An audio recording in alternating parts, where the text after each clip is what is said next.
大家好，恭喜发财，你好, my ponyals. Welcome back to Stacked episode number 35. Woo! It is the middle of the Lunar New Year when this episode comes out, and we want to send you guys our picks for the top Chinese films of all time. Now, I know Ethan usually starts us off, and he'll be back to host the main part of the show once I'm done with the intro, but I thought I'd just come in here with just to acknowledge a couple of things. First of all, when we put together this list, we wanted to kind of keep it clean in the sense of we're not going to be using films that are co-produced by companies, although we do acknowledge the hard work and dedication that goes into the craft of a lot of these films. And also, we are going to be including films from Hong Kong and Taiwan in this list. We do acknowledge that there's a lot of political divisiveness between those two sovereign states against China and whatnot. And of course, me being from someone from Hong Kong, that's something I hold very near and dear to my heart. But just because we're celebrating the Lunar New Year, we wanted to encompass everyone. And Taiwan and China and Hong Kong are very much central in that kind of aspect of the people that celebrate it. So we wanted to acknowledge those guys too. And with that said, I hope you guys enjoyed this episode. Ethan, I'm going to hand it back to you. Well said, Chris. All right. Welcome back, everyone, to Stacked, our Chinese films episode. You just heard from Chris, but also here is Brandon. Look, hi, Brandon. Hi, Brandon. Hello, everyone. And yeah, we're here to talk about, this is our first episode really talking about a whole sort of nation of cinema, we haven't really done such a broad category, this Chinese films, that's a lot of genres. That's a lot of eras, a lot of decades, so before we get started with our picks, guys, I want to know how did you decipher what were the your three most essential Chinese films? Chris, do you want to start us off with your process? Yeah. So for me, having grown up in Hong Kong, and spending a lot of time with my dad, especially watching a bunch of movies growing up, I kind of noticed that there was a weird pattern of movies that would always kind of emerge in terms of a genre. So I kind of split up mine into three distinct genres. The first being a romance, the second being martial arts, and the third being political drama. And yeah, so that's kind of how I approached it. I wanted to honor each of those categories one by one, and I chose my favorites of each. And yeah, I think I got a good list. It's kind of a nice spread of artsy but also kind of fun, because I think a lot of in America, at least, a lot of the impression of Chinese films, if we're not talking art house cinema, is a lot of this kind of bombastic kung fu, kind of hyper energetic kind of stuff. And I think I was able to pick something that honors that pretty well. But yeah, Brandon, how about you?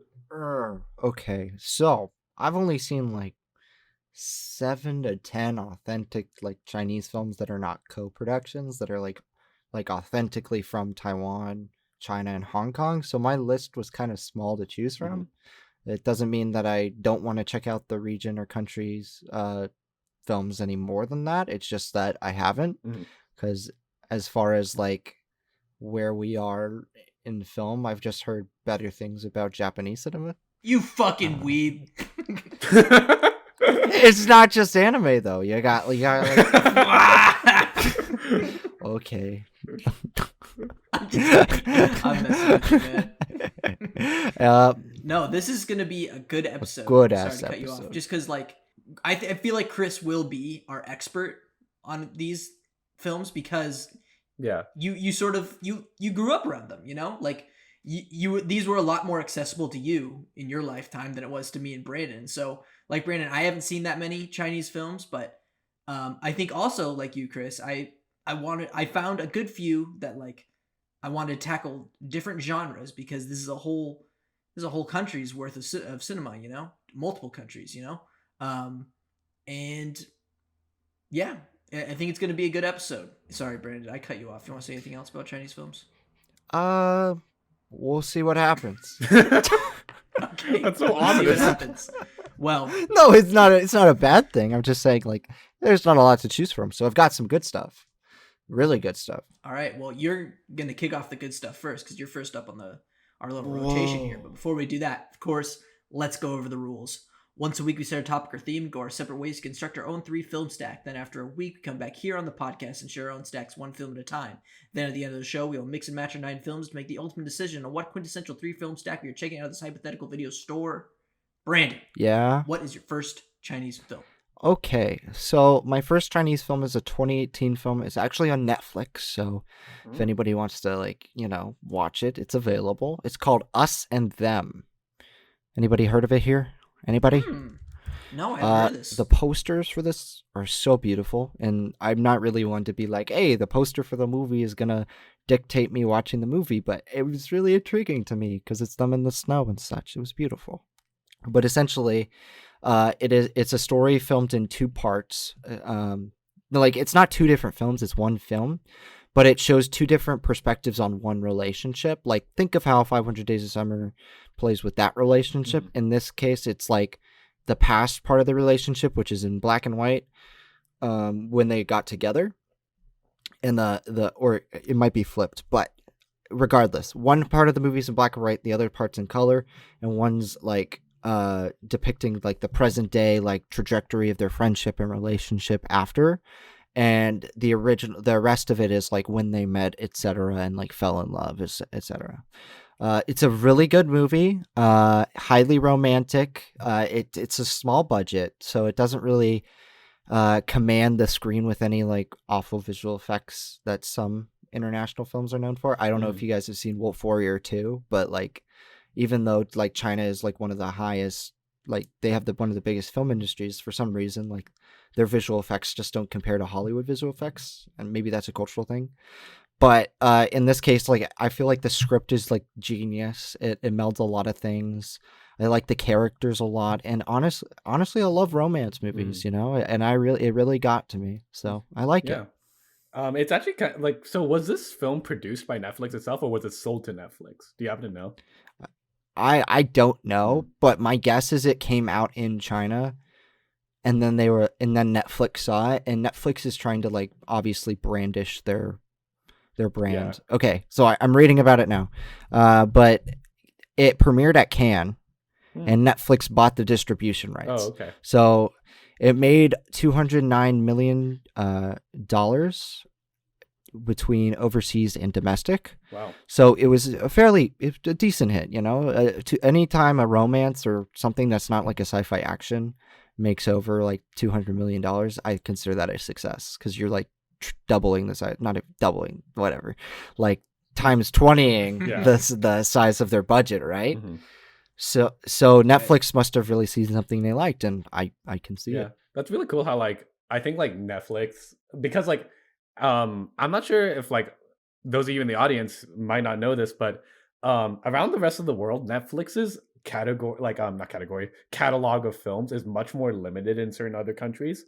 That could be for legal reasons, or I'm not sure if Netflix is like playing some kind of larger game with this. I don't know, but yeah, it's kind of cool to like be able to see like Netflix is like going after these, shall I say, more diverse selections of films to distribute and maybe start producing. We'll see. But yeah, it's kind of cool, and I'm more than certain that this film is available in like the Netflix that I have back home in Hong Kong, which my parents could see or whatever. But yeah, it's kind of cool to see like how there's a variety of like content available now that Netflix is putting out there. The standout is The Cine, so I highly suggest it for you. Yeah, it's one of my favorite things, just like about streaming. Like these days, there's so much debate about the theatrical experience versus the streaming experience, but like one of the biggest arguments supporting streaming is like how it's the streaming services like Netflix, like HBO Max, like Amazon Prime, they're able to make these more diverse stories from around the globe like more accessible to people like me and Brandon, who, unlike you, we weren't able to see Chinese films growing up. Like I think the only way we could have accessed Chinese films was probably Blockbuster, and I don't even know if they had like a large selection of foreign films. I think it was mostly American films. So that it's great to see stuff like this pop up on Netflix, and it looks really cute. Like, yeah, I love the poster and I love the cinematography. It looks really warm, even though it takes place during the winter and there's Mhm. snow, you know. I'm That's a really I gotta check it interesting out. like It's a good temperature movie. that's a really interesting thought, Ethan, because like now that I'm thinking back on it, like you guys having had such limited access to international cinema growing up. I mean, granted, I'm sure there was like a couple here and there, but like Criterion yeah, movies. like Criterion stuff and all that. But for me growing up, like it was always kind of like the international community of like film was always kind of a presence in my childhood because like obviously we had like the local stuff from Hong Kong or whatever, those are coming out in the cinemas just as much as any other movie. But of course we have Hollywood's films. If anyone doesn't know, in China they only allow a certain number of films into their country at a certain you know at a certain time, and there's like all these regulations like that follow that. But in Hong Kong it's also a free market. Oh, And as part of that, me growing up had access to any movie that you guys had. Especially all these like giant American blockbusters. I grew up watching, for the most part, a lot of the same stuff that you guys did. So it's kind of cool to be able to see like the switch on that is flipping, and you guys are starting to get access to stuff that I kind of quote unquote taken for granted as a kid. Yeah. right. I think that's like, and to your point, Ethan, I think you're right. I think one of the things about, uh, the pandemic that has actually been a positive for the film industry is you look at the access to small and international movies, like both. Like usually you will see the big international distributors come out, like, uh, when I was a kid, like I knew about like stuff like Seven Samurai, even like the bigger like Journey. I forget Journey to the West. It's like it was the highest grossing Chinese movie till The Wandering Earth or something like that. Knew about that, but like to your point, like we're now seeing smaller ones at like film festivals and such, and online film festivals. Like looking at what Sundance is, Sundance popped off this year with the amount of people who wanted to look into the product. And I know it's like 1,000, 2,000 people, but like those tickets sold out really quickly, which showed there was a demand. Mm-hmm. And yeah, with streaming, we've gotten to like the point where it's like smaller films like used to be like not really cool. Everybody was looking for those big blockbusters on Netflix or Amazon to watch. But now I feel like a lot of people are like in their own niches and like finding stuff that fits them perfectly. And I think that's amazing. That's great. Going off on a little tangent here about just because you brought up Sundance, and I want to talk about this. Like, has this been like their most successful festival yet? Because I feel like I don't know. Like, even though there wasn't like huge films coming out of it, I just feel like the discourse around it was just it was everywhere on my timeline, and it hasn't been like that since ever. I don't think like it's only been critics talking about it, but because like it's been moved to like online streaming, like Yeah. I don't know, just a lot more people had a lot more things to say about these films, and I'm curious like what Sundance's approach is going to be after this, like are they going to still have the festival and also have the streaming option for people, I think 'Cause Joey I talked don't know. about it with me because we were wondering, and usually there's this festival hype surrounding films, right? So you go into one room, and these are very exclusive tickets, so you feel like you're seeing a world premiere or something. And he and I talked about how you might be more inclined to like a movie if you see it in theaters. One, because you're engaged in the film, so you don't have any distractions around you, and you're focused. But the second thing is Right. you're seeing a world premiere, so you're more inclined to be like, give it a chance because it's premiering at Sundance. And Yeah. with the fact that it's premiering at home, you have many different circumstances going into it where so many different people have different opinions on movies. Like Joey and I, we're not a fan of a movie that we're not going to say on the podcast because I don't want to out the filmmakers because it was one of their first movies, but we did not like it at all. And everybody else seemed to love it. So I don't know what like where people are going to land on that movie, but the fact that people are having these differences of opinion and they're not engaged in that same festival hype, I think it's a good thing. Yeah. Cool. Let's go to Chris with your first Chinese film. Yep. Well, Brandon, you chose a romance film for your first, and we actually had Valentine's Day Last week. it's Last episode. Yeah, and isn't it like when the never mind. Yeah. So Do the math in your head. You're like, oh. Anyway, romance, romance. You know, you guys know one of my favorite movies ever Yes. made is Wong Kar-wai's 2000 film In the Mood for Love. There we go. So first of all, this was a pivotal film for me growing up. This was kind of the movie that drew me into art house movies. I think like a lot of, especially I think a lot of young like people, especially like, you know, us growing up, maybe like when we're 15 or whatever, we're really drawn to these like big spectacle blockbusters, you know, grand themes and stuff like that.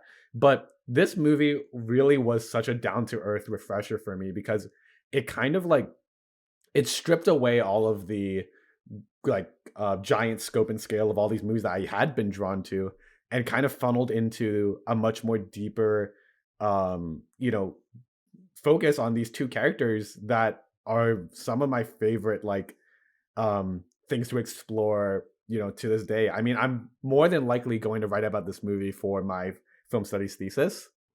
And yeah, I talk about it. Yeah. Well, yeah, so this movie is it follows Mr. Chow and Mrs. Chan as they discover that their respective spouses have been cheating on them with one another. That makes sense. Yes. Yes, you got it. Okay. And it's about them uncovering this story about how they fell in love and whatnot. And but in the meantime, also kind of finding a romance of their own.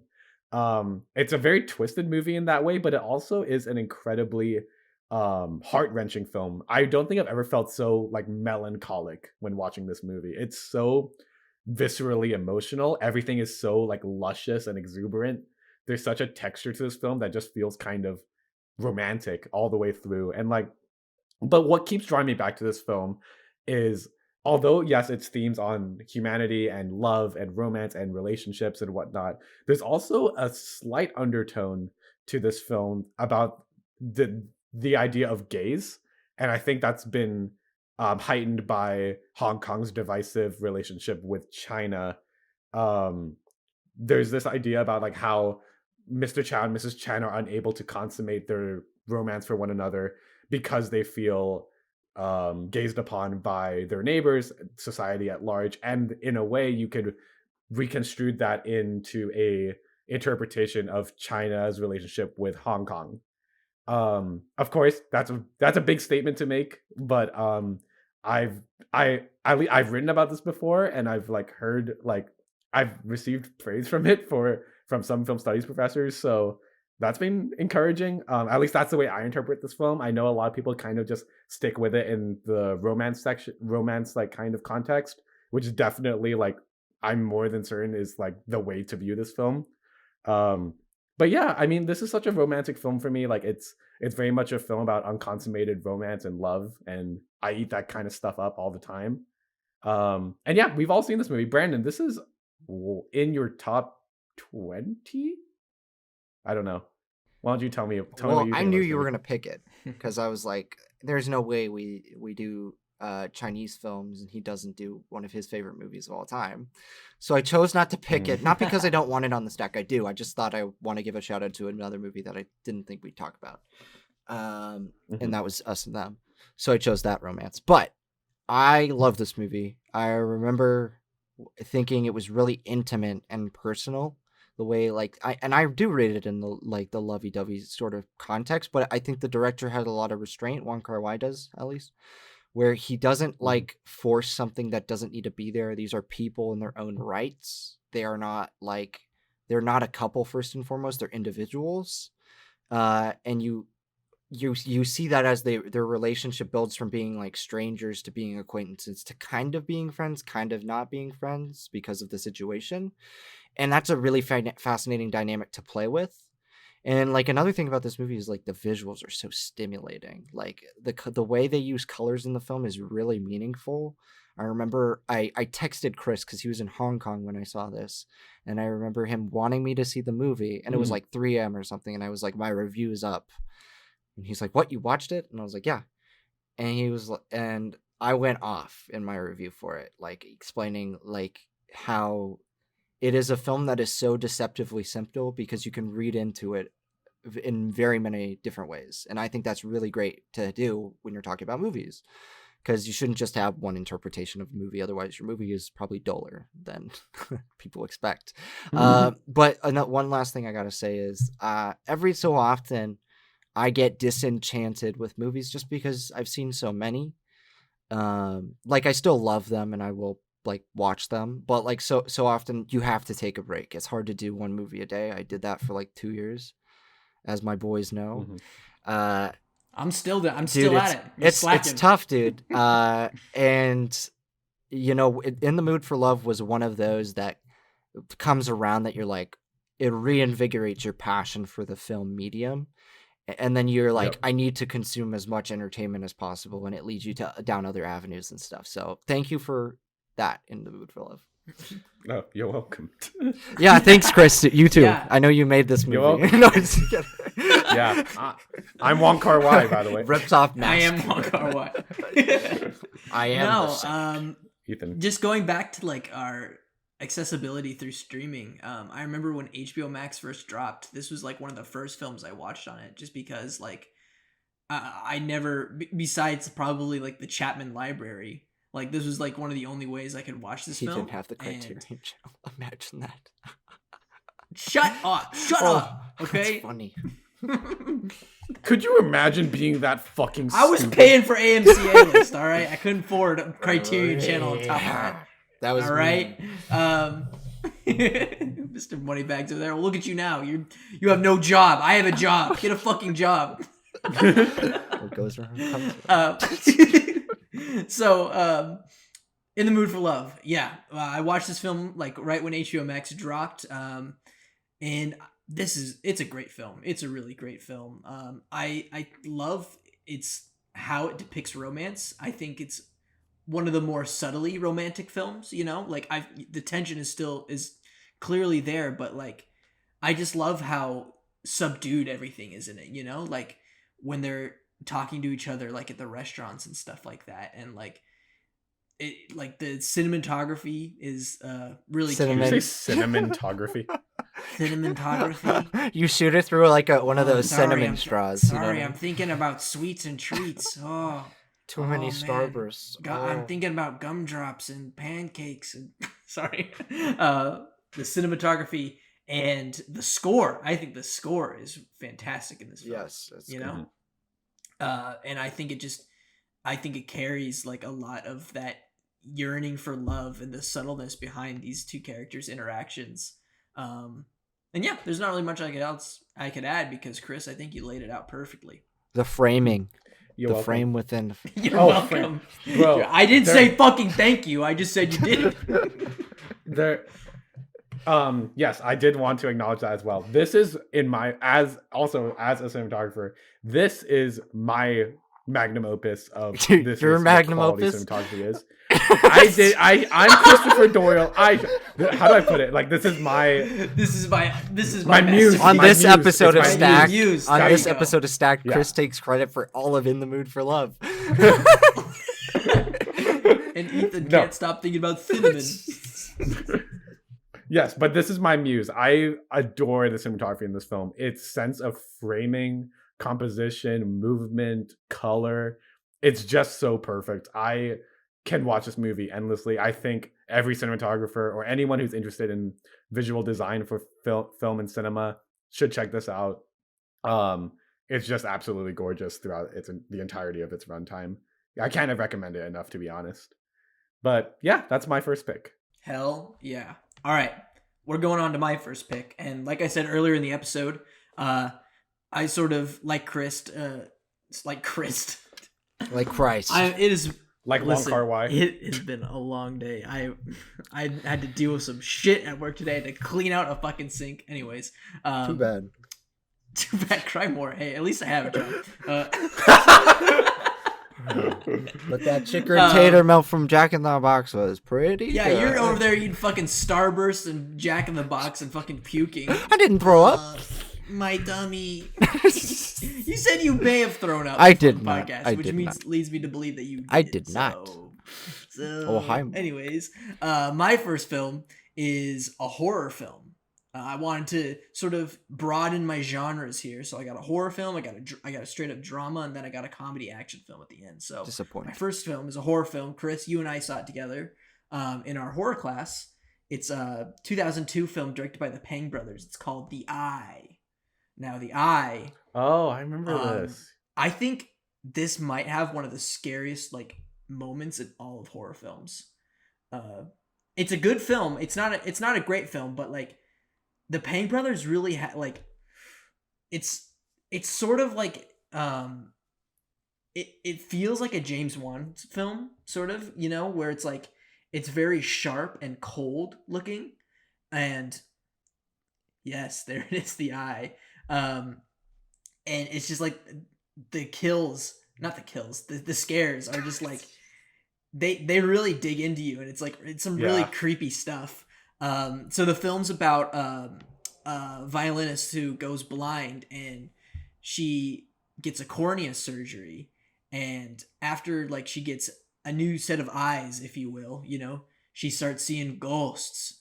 And the first scene where she sees a ghost is fucking like, I think Chris and I were jumping out of our seats. Do you remember that? When I remember like the hospital hallway? Yes, I remember. I've never seen Ethan like jump scared, but he's like, Ethan actually, like, I swear your ass left your seat for a second. It was insane.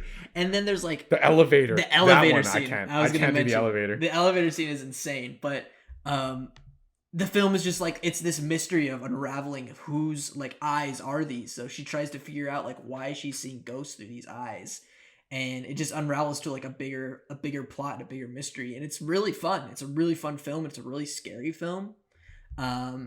And yeah, I had a great time. Chris, what do you think about The Eye? Yeah, like this. I mean, Ethan, here we are talking about this class again. It's probably like one of the best class I've ever taken at Chapman. You should have been there, Brandon. Stupid man working at a movie theater. Man, get a job. Get a job.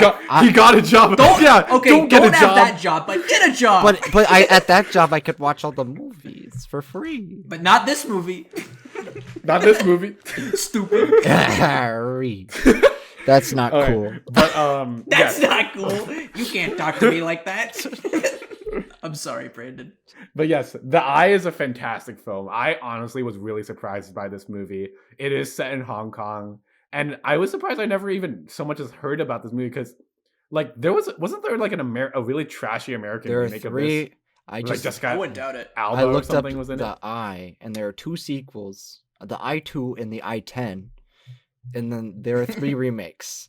It's like they're using the iPhone. And then there are 3 remakes. One's in Hindi, one's from Tamil, and then the other is Americans. Yeah, with Jessica Alba. Yeah, there it is. But yeah, so I mean, this film is horrifying. Like, I don't know, it's the kind of like fear, the kind of fear that it induces into you isn't the kind where it's like, you know, you see something and you run. It's the kind that just digs under your skin, and it's just like, it's just gonna stick with you for a little while. I think like this and maybe Babadook were the ones that just troubled me the most. It was like just disturbing, the imagery in this. Yeah. But yeah, I mean, like a lot of these is just it's so fucking like just excruciatingly uncomfortable to watch. And you know, just eye shit freaks me out too. Like eye surgery stuff I can never watch. Yeah. And just like I can't even watch someone put a contact lens in. So like, I can't even do eye drops. Like that shit's the worst for me, you know? Just can't get any shit near that. Yeah. Brandon, what do you think about The Eye? I don't know. I haven't. I don't really. Maybe if you didn't have a job. Maybe if you didn't have a job, but have a job now, you should. The 2000s movie era, the decade, you know. Yeah.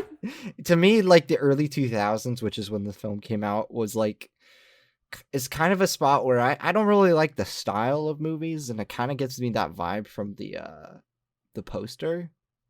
Like, it looks very like grimy. Is it? Because the poster does. It's kind of sort of that 2000s horror aesthetic, but right. But I mean, like, we'll see. Like, I feel like this film sort of like uses it to its advantage, sort of like the Saw movies, you know? Yeah. If it's like but it's a ghost movie, you said, so it's not. It's more akin to Ringu, I'd assume, than The Ring. In a way, yeah, it is kind of like Wingu. I don't know if I like that aesthetic, but we'll see what happens. A good plot can sway me otherwise. Okay. Okay. All right. Well, speaking of a good plot, okay, otherwise, that's it. What's your All right, next film that's with fine. a good plot that's sway? What you have more to say about the Eye? No, Go for it.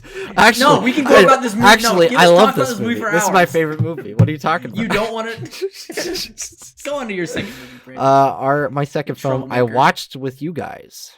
It's a 1991 film. Raise the Red Lantern. Double stack.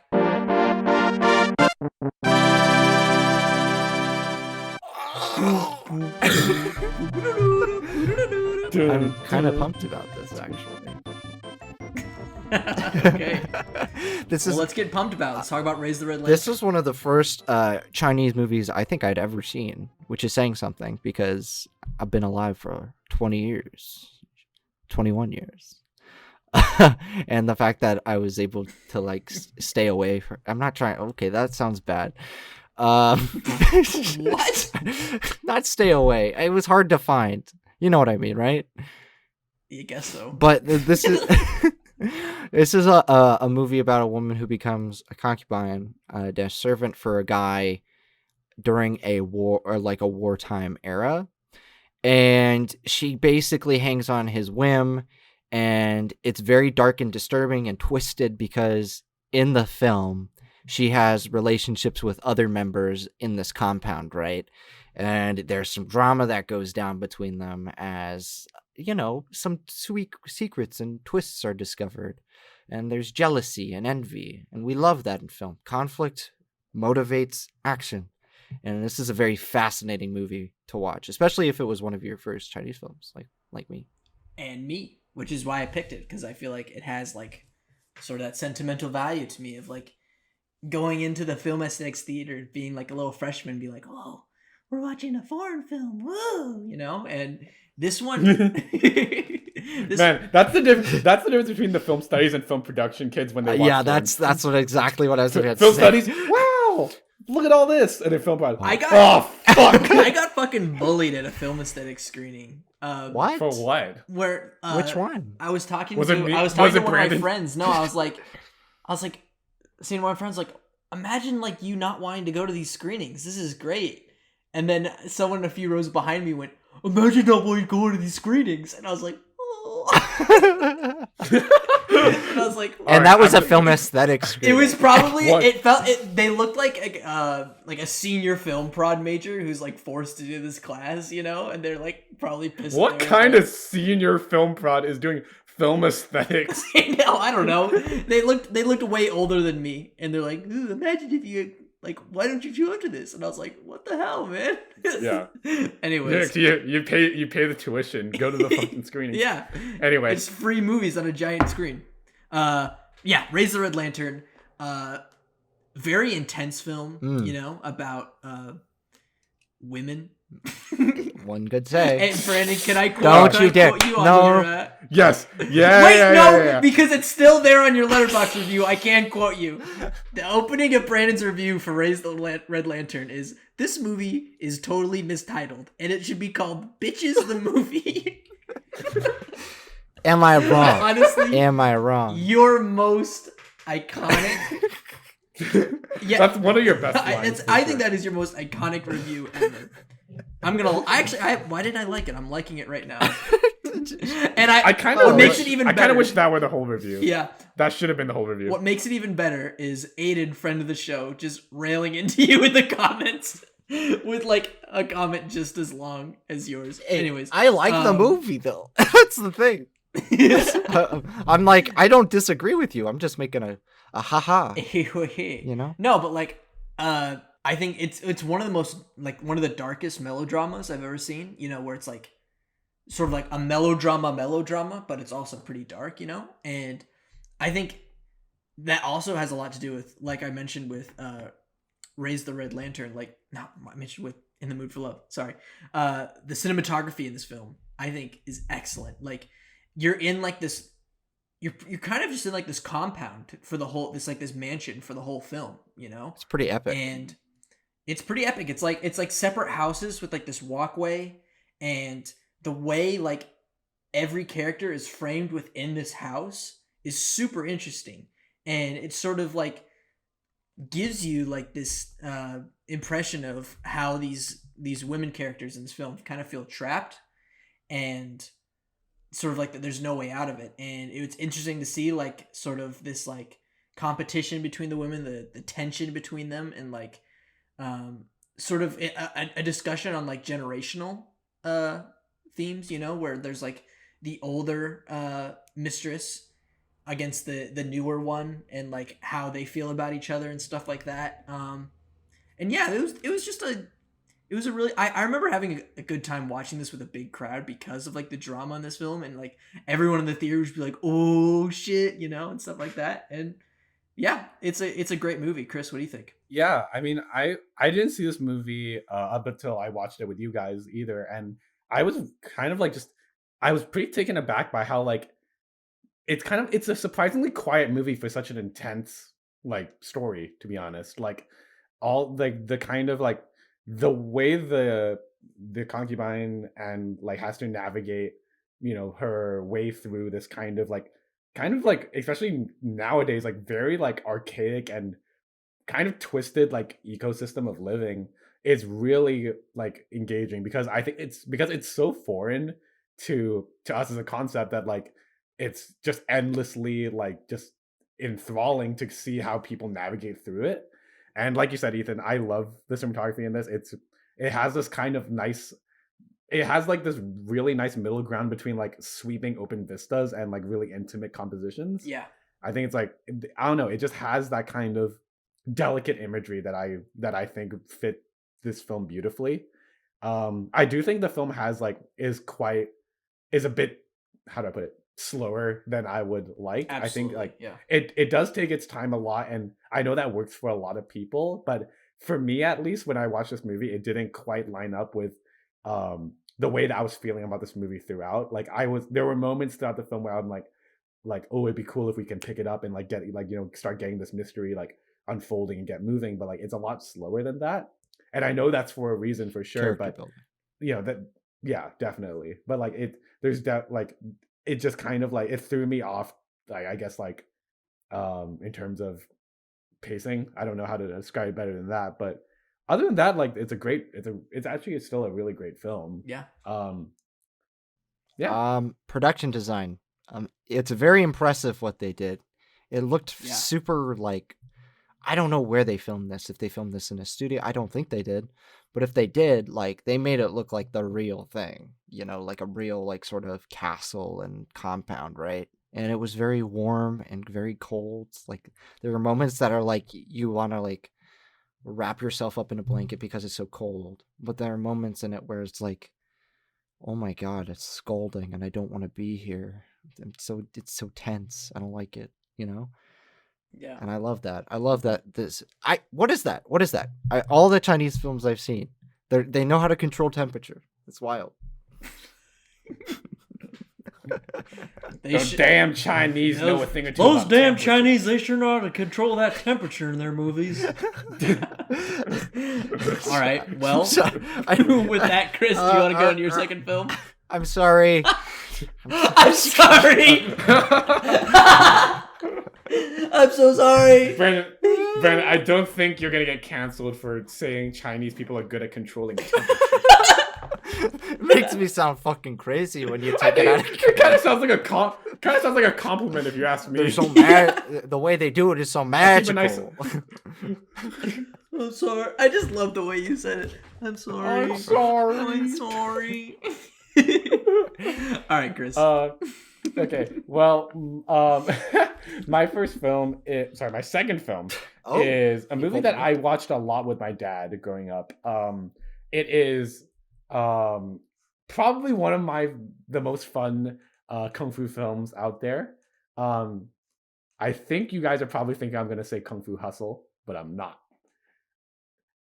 Anyway, it's a 1994 film directed by, I'm probably gonna botch this pronunciation, but it's Liu Tia Liang. starring Jackie Chan. It is The Legend of the Drunken Master. Oh. I've Now, heard. let me ask you guys this. Yeah. What do you know about this He's movie? drunk, and he's better when he's drunk. Ethan, is that what you know about it Yes. And they reference it in Okay. Iron Fist. too? Yeah. So, Legend of Drunken Master. It's actually a sequel to an original film. I think it's literally just called Drunken Master.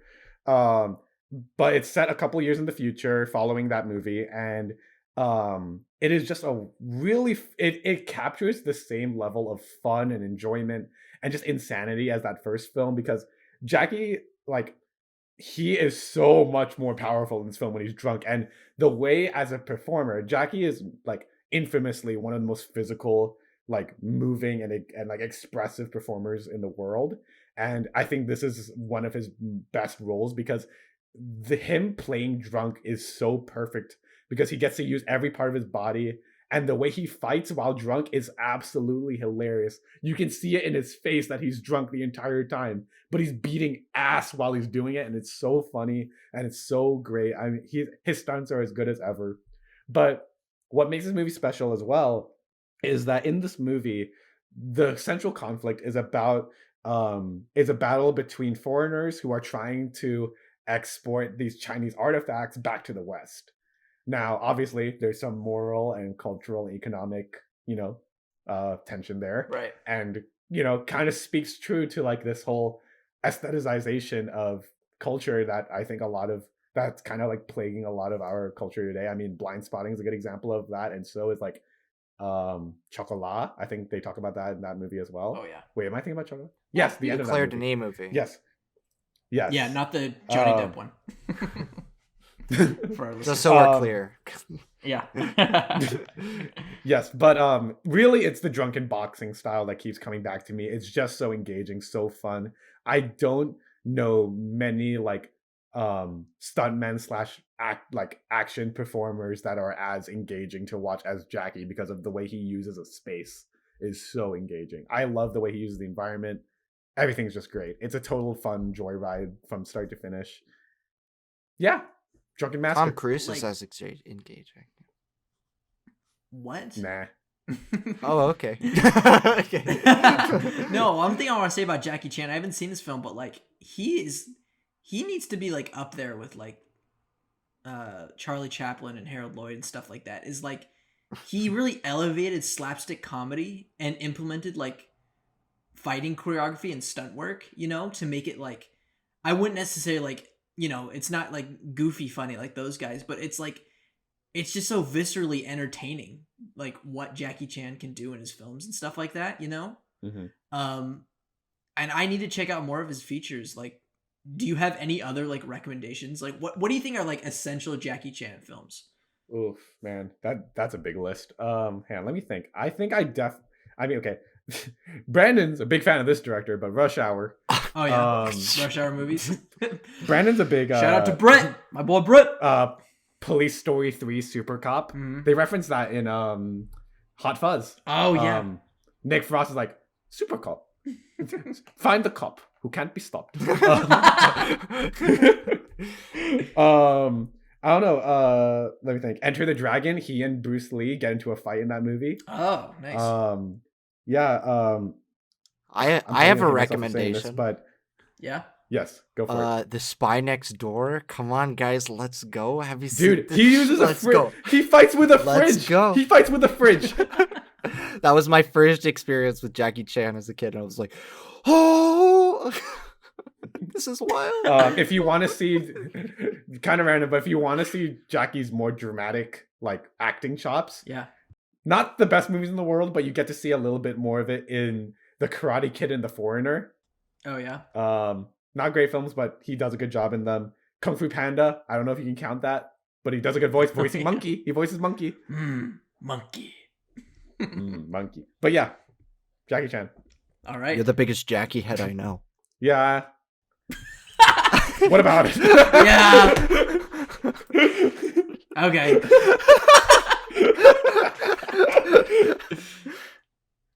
Brandon, what do you think about Jackie Chan? Think he's a cool guy? He's all right. I don't think I've seen him in enough, to be honest.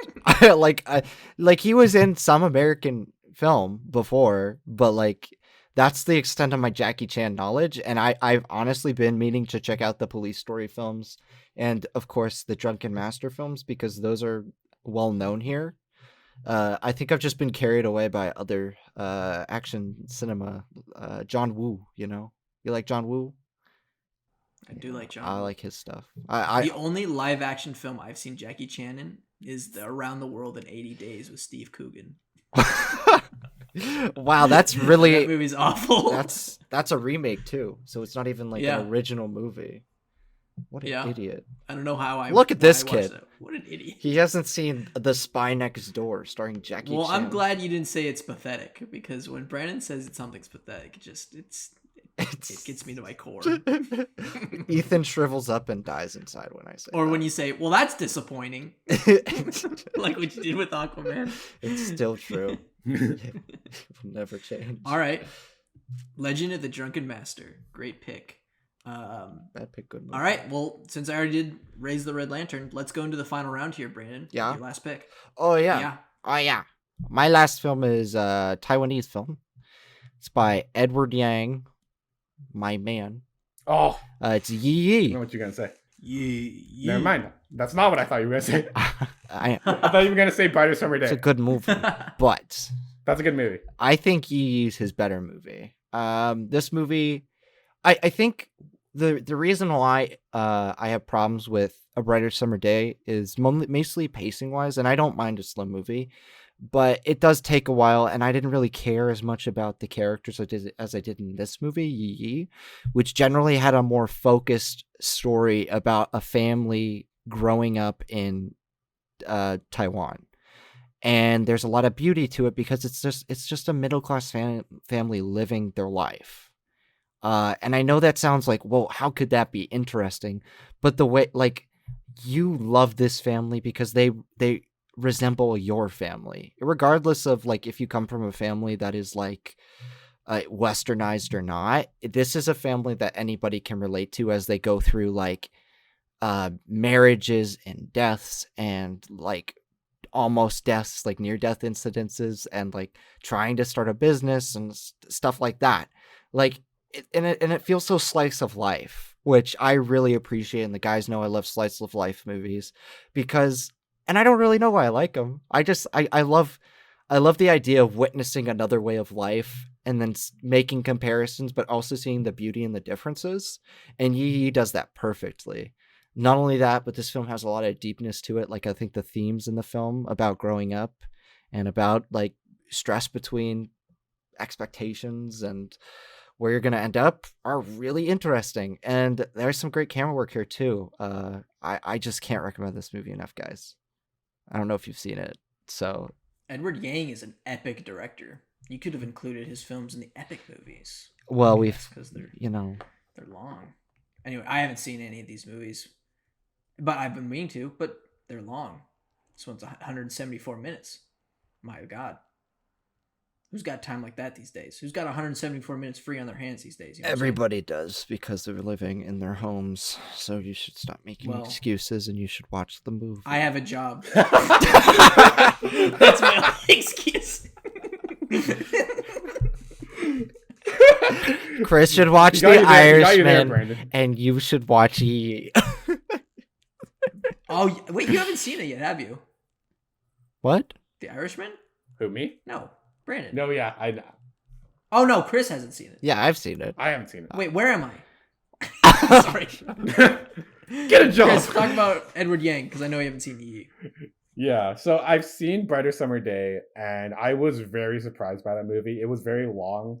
I had to split it up into 2 watch sessions, but I was very much taken aback by like how Edward Yang's like as a director is like he's really good at creating a setting, at least to me. Like with Brighter Summer Day, I really felt like I was watching a quintessential like Taiwan film.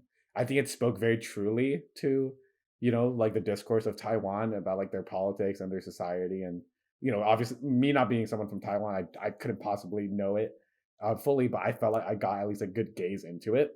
I have no idea what Yi is about. And, I mean, like Edward Yang, the only movie I've seen from him, like I really liked. So I'm keen to see. Like, I'm down This to is see the it. Chinese Nashville without the music. Okay. Get a job. What? I'm just describing the movie, trying to help you. Fucking don't talk. Don't have opinions until you have a job, buddy. All right. Welcome to America. Wow. Stupid. Stupid. So stupid. Stupid. Chris, you want to go into your last film? Yeah. So my final film is Final Fantasy. Brandon, you've actually seen this movie. This was a movie that I think my family, we don't watch movies together very often. Honestly, my family sucks at watching movies together. It's either people are on their phone or talking or walking around the entire time. So that doesn't happen very often. Or all three. All three, yeah. But with this movie, this is a movie I think everyone in my family has seen and we all like. It's a classic like Lee household movie. And so, Brandon, I know you weren't too warm to this movie. You gave it you gave it to the same rating you gave Joker. Oh no! And we all know what that rating is, ladies and gentlemen. It's a movie. It's a movie. It is a movie. It's directed by Andy Lau and Alan Mack. It's a 2002 film called Infernal Affairs. Now, Ethan, do you know what this movie's about? Wait. At all? He thought it was going to be It Man. No, this is the The Departed. The Departed. Yeah. But it's. So I know what happens, but it's just got Chinese people instead. Yeah. Essentially the same. Yeah. Yeah. I don't. Yeah. You go ahead. It's The Departed, basically. So it's starring Andy Lau and Tony Leung, who are just like superstars in Hong Kong. Tony Leung's one of my favorite actors, and oh my god, he's joined the MCU. I'm so excited about that. Woo! So weird, but I love it. It's so Andy Lau's character. Wait, am I looking at this right? Yes. So Andy Lau's character is basically a triad, and he infiltrates the police force. Tony Leung's character is a police officer, and he infiltrates the triads, and then insanity, trying to prove one another, yada yada yada, follows. I don't know, maybe it's because of a lot of nostalgia that I really like this movie, but this was just like a really fun time for me and my family every time we got to sit down and watch it. I don't know, there's just something so sleek and cool about like the setting of Hong Kong in relation to this story. I don't know, like it's just so chopped full of action and drama, and like the hopping between like the perspectives in the story between Tony Leung and Andy Lau is like, it's just so engaging to me. I love that kind of high octane but still dramatic energy that this movie has. And yeah, I don't know. I mean, Brandon, I'm gonna let you have your. I don't hate this movie. I think it's a crime movie, and I'm not a big crime movie guy. Like, I like crime movies, but do you like crime? Oh yeah, I love crime. Give me more crime. No, just kidding. I just feel like little Joker over here. Hurry. Give me more crime. It's a movie. There are certain crime movies that I'm a fan of, like The Town we talked about. It's kind of a heist movie, but it mixes aspects. It's but like something as hard boiled as this, I'm not that big of a fan, and that even goes for the remake. Like, I'm not even that big of a fan of the Scorsese movie, mainly because I feel like it's a little, like, for lack of a better word, gimmicky in the way it has like an ensemble cast and utilizes that ensemble cast to tell this story when like the original doesn't really have one. I mean, yes, it has two great leads, but it's not like the same, And the original movie, I just find it really dull and uninteresting, and I had already seen The Departed by that point, so none of the twists in the film really caught me off guard, because there are twists in the movie.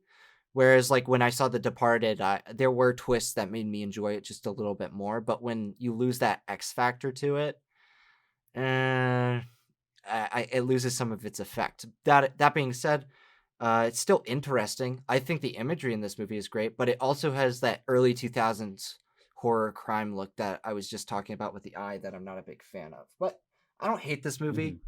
It's perfectly watchable, and if you haven't seen either The Departed or Infernal Affairs, give them a watch. Maybe you're gonna like them more than me, but they're just movies in my book. Well, these are all just movies. Well, Good job. Good job. This is gonna be the Brandon Get a Job podcast. Brandon Get a Job. Ethan, yeah, I gotta check out this movie. Ethan, get The a Departed house. is one of my favorite. Get a house. I do have a house, and I'm moving into it on Friday. You fucker. Yeah, this Get a Departed- house. Get a house. Should have used that 2 episodes ago when I didn't have a house, but now I do. So, yeah, Departed's one of my favorite Scorsese films. Might be an unpopular opinion because I know people have sort of come around to not really like that movie anymore. But I love it. So I gotta check out this one, the original. You know, yeah. Is there a rat in this one? You know, Yes. the rat is in there. The rat makes an appearance too. Mm-hmm. Pizza rat. Just kidding. What? No. Pizza rat. Peace. Oh, I thought you said he's a rat, but you said pizza rat. Sick meme, Brent. God. Pen, pineapple, apple, pen. Am I right, guys? Anyways, moving on to the next film. Yeah.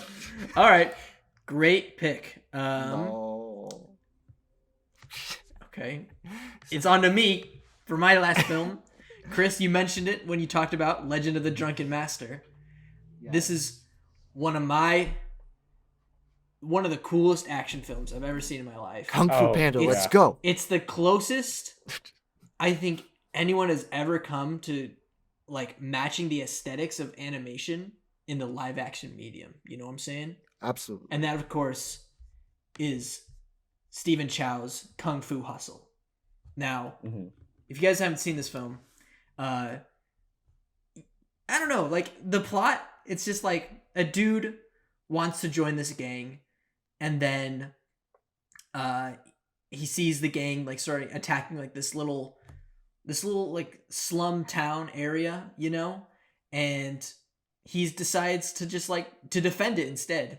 And it's hard to describe like how, like I knew nothing about this film going in. I didn't know like what like the style was like or anything. So when I started to see people throwing punches like it's fucking JoJo's Bizarre Adventure, and the old lady running like Sonic the Hedgehog, you know, With like knives. her feet in like a circle, so you know, and it works, you know. Like I granted, like the visual effects aren't the best, but like it suits it. It suits it just fine. The fights are ridiculous. It's like watching a shonen anime, you know. And it's funny as fuck. Like the physical comedy is hilarious. Like the one move that he does when he's stepping on everyone's feet, like I thought was hilarious. Where they actually like flattened like clown shoes, Yeah. and just like they make like sort of like the physical comedy look cartoonish, where people like get flattened and stuff like that, and like you see in like Looney Tunes or something, but you see it like sort of in live action, and it works. I love Stephen Chow's like his style. So after this movie, I checked out Shaolin Soccer, which is also a great film. If you haven't checked it out, it's just like Kung Fu Hustle, but it's a soccer movie.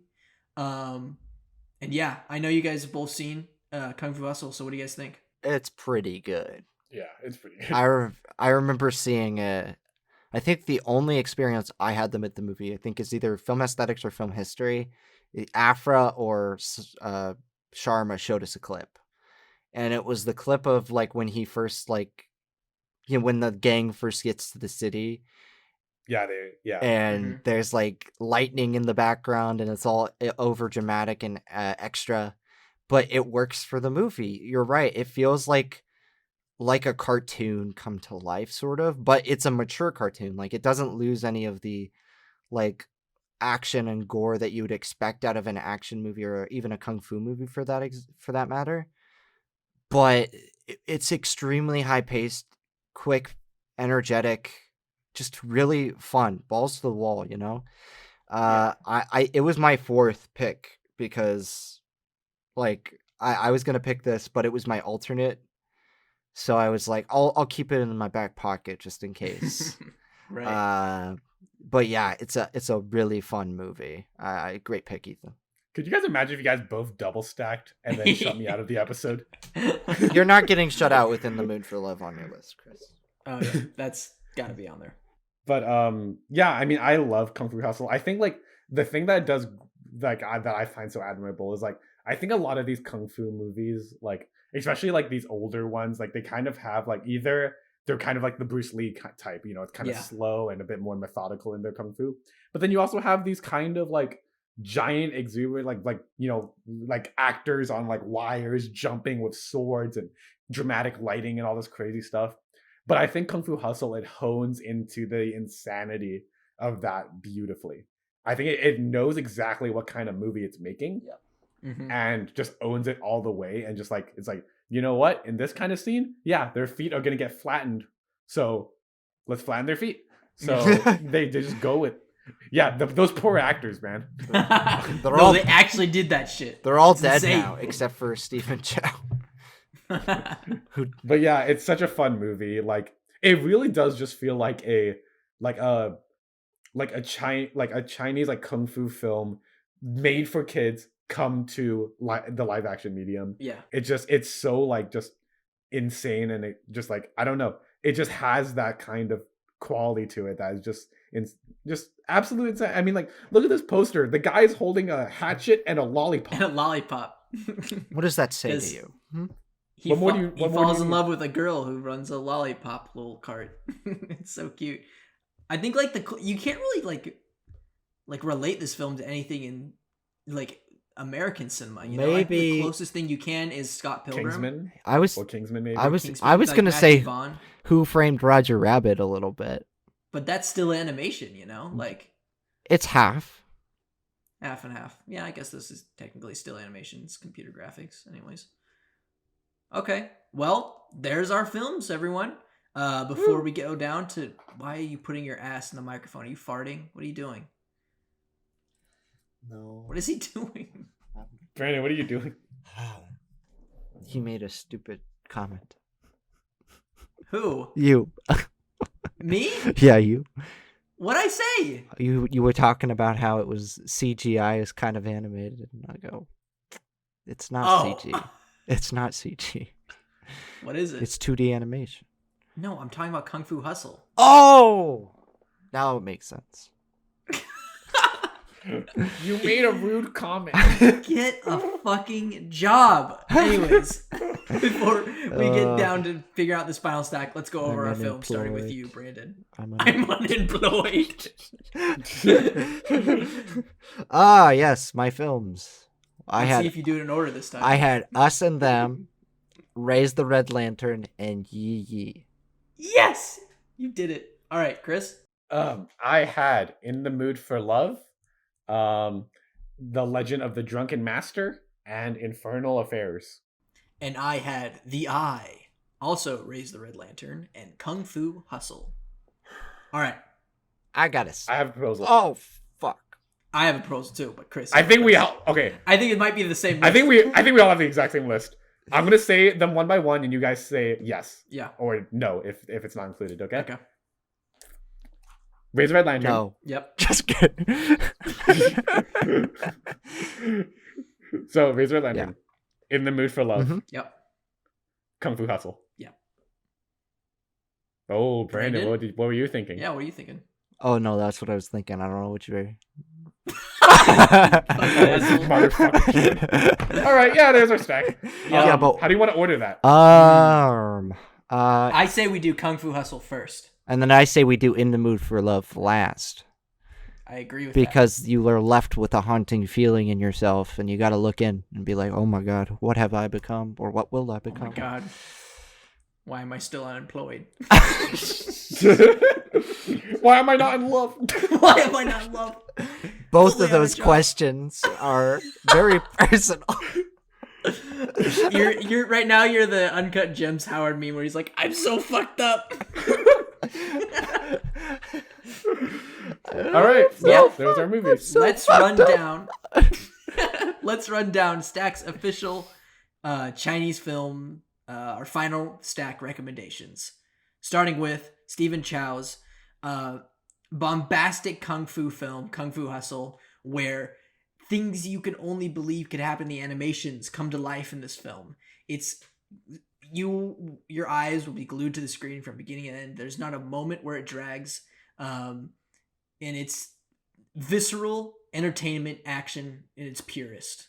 Kung Fu Hustle. Our second film is Raise the Red Lantern, a great, dark, twisted melodrama that tackles a period piece set way back when. It's pretty good.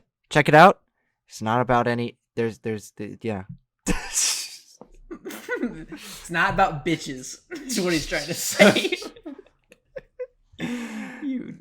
And our final film is In the Mood for Love, a 2000 film directed by Wong Kar-wai about unconsummated love, others, friendship, relationships, told in just the most melancholic and beautiful and just hauntingly desperate and heartbreaking way possible. And there it is, everyone. There are our Chinese films to celebrate the Lunar New Year.